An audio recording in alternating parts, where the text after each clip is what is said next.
Hello guys, तो हम दोनों को बुलाया गया था, कोच ने बुलाया था कि आके प्रैक्टिस करना है। और देखिए कैसी प्रैक्टिस चल रही है। हमारे पास रोल चल रहा है। रोल बोला जा रहा है कि रोल करो, कॉर्पोरेट वाले प्लेयर आएंगे, वो प्रैक्टिस करेंगे।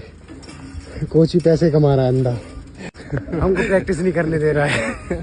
रोल मार दिया और पिच पे हमने पानी डाल दिया। देखो अब जा रहे हैं घर पे, होगी प्रैक्टिस। इसे करने के लिए बुलाया था कोच ने हमको। अब देखो किट बैग ऐसे कि ऐसे रखे, ना खुले ना कुछ हुआ है। ये बंदा भी बेचारा ऐसे ही आया। कितने किलोमीटर दूर से आए भाई? 15 किलोमीटर से दूर से आने, सिर्फ रोल मारने और पानी लगाने आए हैं आज ये।